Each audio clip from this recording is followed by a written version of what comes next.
Hi everyone! Welcome to Lazada Warrior again. Bago natin i-unbox itong item na to, bigyan ko lang kayo ng konting background kung bakit namin in-order to sa Lazada. So nasira yung aming central door lock.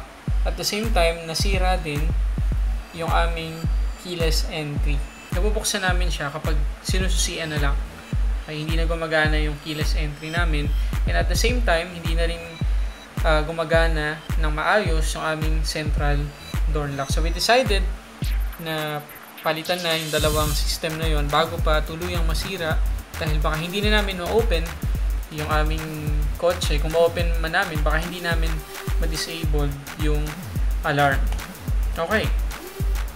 So nagtanong kami sa isang maintenance shop. Prenesyohan kami ng 2,800 pesos. 2,000 para sa ganitong central door lock, no? Tapos 800 para sa labor. Okay, so parang ang mahal nun kasi hindi pa kasama yung keyless entry. So sabi namin, mag-order na lang kami sa Lazada and then pakabit namin sa kanila. Pumayag sila. So naghanap kami sa Lazada and nakita ko to, itong Omega Cobra. Tinanong ko yung maintenance shop kung ano yung recommended nilang brand. So ito daw yung maganda, pina-check ko na rin to sa kanila. Maganda daw tong brand na to. So ito na yung in-order namin. So imagine na 2,000 sa kanila yung ganitong system, pero sa Lazada 999 lang. So 1,000 yung natipid agad-agad. Plus yung keyless entry which is 719 pesos. So yung dating 2,800 na price nila magiging 2,500 na lang. Dahil 999 itong central door lock natin, tsaka 719 pesos para sa ating keyless entry at 800 pesos naman para sa kanilang labor. So roughly 2,500. So nakatipid tayo kahit paano. Okay, so ito pa lang yung dumating na item, itong Omega Cobra 4-door central door lock. So ito ay compatible sa kahit anong model o brand ng sasakyan. So kung wala pa kayong central lock o nasira din ang inyong central door lock, ito yung isa sa pinakamagandang brand na pwede nating mahanap sa Lazada. Okay, so unbox muna natin. So pagbukas ng box, makikita agad natin ay yung diagram ng central door lock. Okay? So wala akong idea kung ano to dahil hindi ako marunong sa mga ganitong bagay. At meron din silang warranty card. Okay? At sa loob makikita natin yung ating 4 central lock or 4 actuators ang tawag nila dito. Plus ito yung kanyang pinaka board, I think. Hindi ko na kukunin isa-isa guys, ano? Kasi medyo wala akong idea kung ano yung dapat at hindi dapat hawakan sa mga to. So dito lang muna yan sa box. At kapag dumating na yung ating keyless entry na package, i-unbox natin ulit. At kapag dumating na rin yun, sama-sama nating dalhin itong dalawang item na to tsaka yung kotse namin sa maintenance shop at tingnan natin kung gagana ba talaga yung dalawang item na to. Okay?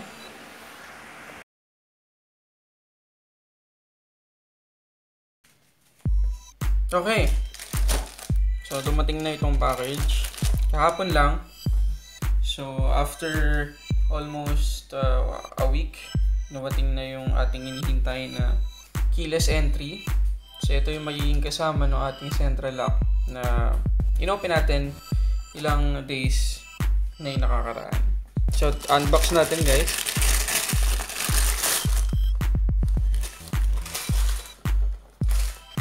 Okay, so ito yung keyless entry system. So wala namang special masyado sa box bukod sa specification na nasa gilid. So makikita nyo ay remote door lock unlock, outside pins for selecting electric lock, pneumatic lock, light flashing output, negative trunk release, power window output, car locating, LED status indicator, automatic central lock output, at saka siren optional. Okay, so tingnan natin kung ano yung laman nito sa loob.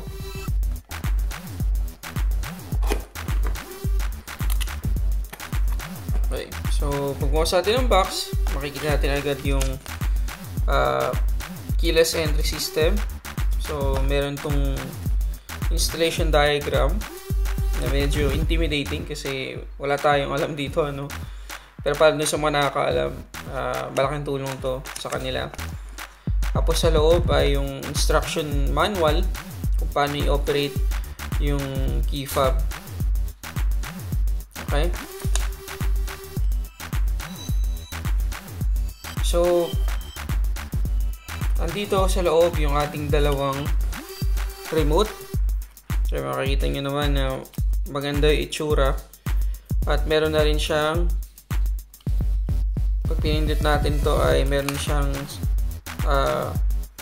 blank na susi. So, pwede natin i-duplicate yung ating original na car key para ito na mismo yung ating gamitin. So, ito na lang yung dadali natin. Wala na tayong dadali na separate key. So, malaking tulong to para gumaan-gaan yung dala natin. Okay. So, meron tayong makikita na lock, unlock, tsaka yung trunk key. No? So, meron na itong battery. So, makikita nyo naman umiilaw. So, meron tayong dalawa. Tapos, dito yung control unit.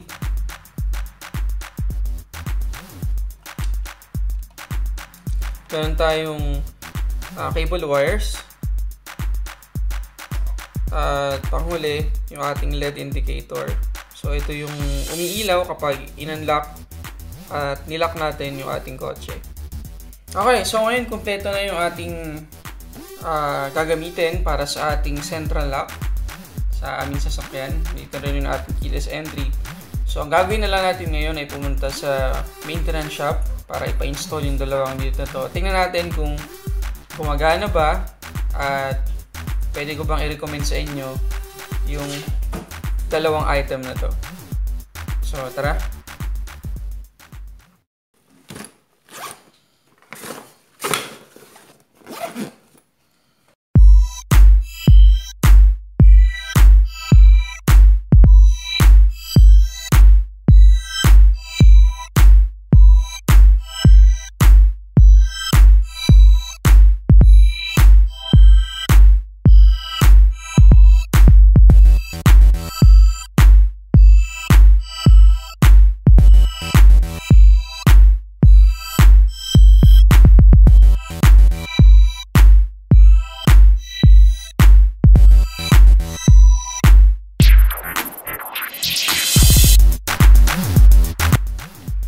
Okay, so nakabit na yung ating central lock tsaka yung ating keyless entry.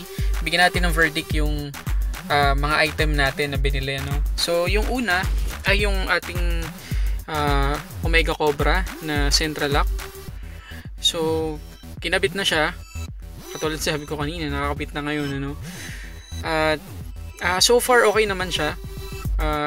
Napansin ko din, ako ikukumpara yung Cobra dun sa dating nakakabit sa amin, which is generic lang, mas malaki. So, mas heavy duty talaga yung Cobra na central lock.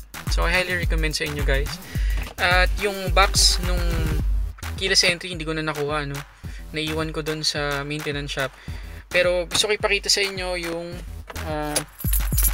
keyless entry natin in action. So, ito yung ating button, ano? So, meron siyang kasamang blank, kagaya nung pinakita ko sa inyo kanina, na pwede nyo gamitin para ipaduplicate yung inyong existing na susi ng inyong kotse. Okay, so ngayon ay itest natin.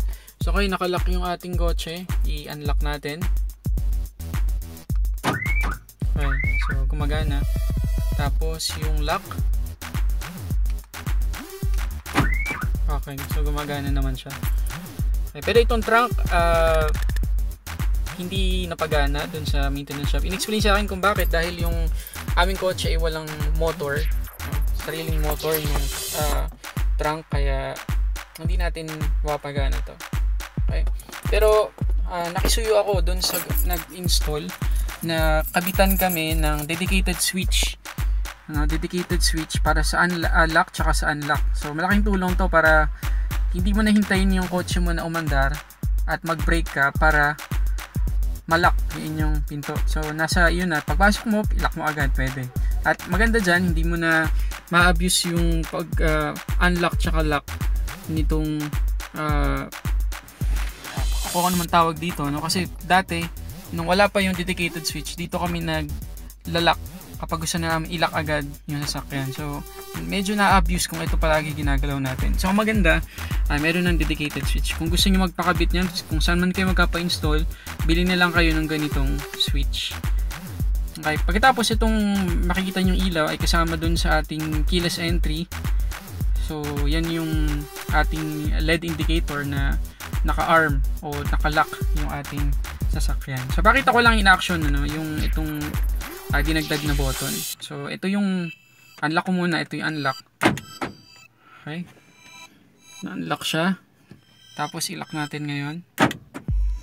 Okay. So, ganun lang kasimple. No? So, ang verdict natin dun sa dalawang item. So far, so good. So, ginagamit na namin siya guys sa aming sasakyan. Hyundai Eon, to be specific, to be exact.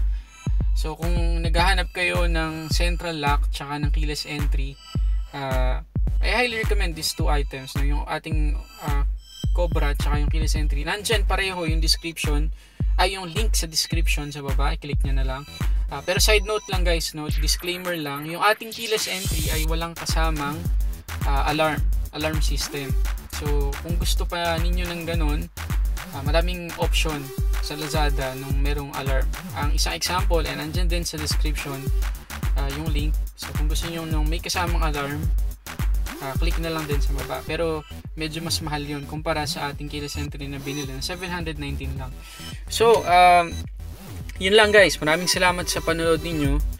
Pasensya na kung hindi ko nakuhanin yung full footage ng pag-install kasi inabot yun ng mahigit 5 oras. So hindi ko na nakuhanan kasi talagang tinitingnan ko mabuti yung pag-i-install. Pero nakita niyo naman kanina yung isang maikling footage nung aming sasakyan habang ini-install yung ating keyless entry. So maraming salamat ulit sa panonood guys. Para sa samot-saring unboxing and reviews, this is Lazada Warrior.